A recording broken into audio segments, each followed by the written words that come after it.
Halo teman-teman, nama saya Citra Tira Evelyn Kaloko dengan NIM 250906098. Pernahkah kalian membayangkan sebuah desa memiliki fasilitas olahraga yang sangat bagus, tetapi kebutuhan utama masyarakat justru terabaikan? Situasi ini seperti terjadi di Desa Makmur. Kepala Desa Pak Andi memiliki keinginan besar untuk menjadikan desanya sebagai desa olahraga. Karena itu, sebagian besar dana desa digunakan untuk membangun stadion mini. Namun, di sisi lain, warga telah lama mengeluhkan kondisi jembatan utama desa yang hampir roboh. Sayangnya, usulan tersebut tidak mendapat perhatian serius. Akibatnya, saat hujan deras datang, jembatan tersebut benar-benar runtuh dan menghambat aktivitas masyarakat.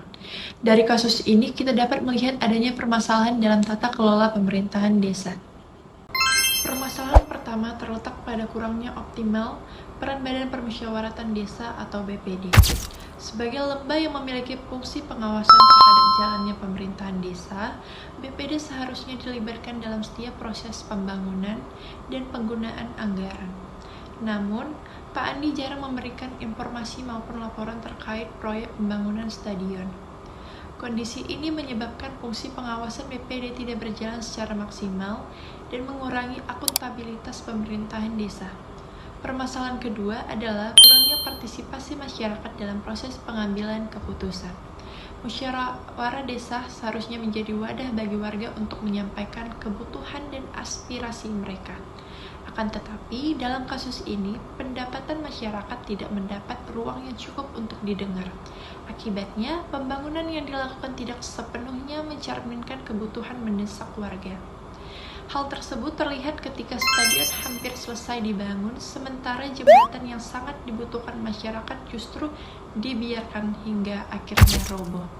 Selain itu, aspek transparansi dalam pengelolaan dana desa juga menjadi perhatian. Masyarakat dan BPD tidak memperoleh informasi yang jelas mengenai penggunaan anggaran pembangunan stadion.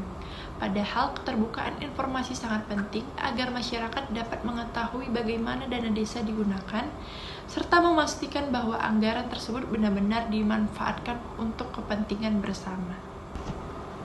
Solusi untuk mengatasi permasalahan tersebut diperlukan beberapa langkah perbaikan. Pertama, kepala desa perlu meningkatkan koordinasi dan komunikasi dengan BPD. Setiap program pembangunan dan penggunaan anggaran harus disampaikan secara terbuka agar fungsi pengawasan dapat berjalan dengan baik. Kedua, pemerintahan desa perlu menyelenggarakan musyawarah desa khusus untuk membahas dampak robohnya jembatan. Dalam forum tersebut, pemerintah desa, BPD, dan masyarakat dapat bekerja sama menentukan prioritas pembangunan yang paling dibutuhkan. Dana yang masih tersedia dapat dialokasikan untuk perbaikan jembatan, sedangkan kebutuhan anggaran tambahan dapat diajukan kepada pemerintah kabupaten. Selain itu, semangat gotong royong masyarakat juga dapat dimanfaatkan sebagai langkah awal dalam membantu proses penanganan masalah tersebut. Berdasarkan kasus Desa Makmur, dapat disimpulkan bahwa keberhasilan pembangunan desa tidak hanya ditentukan oleh besar atau megahnya proyek yang dibangun. Pemerintahan desa yang baik harus mengutamakan kebutuhan masyarakat, melibatkan BPD dalam proses pengawasan, memberikan ruang partisipasi kepada warga, serta menerapkan transparansi dalam pengelolaan anggaran.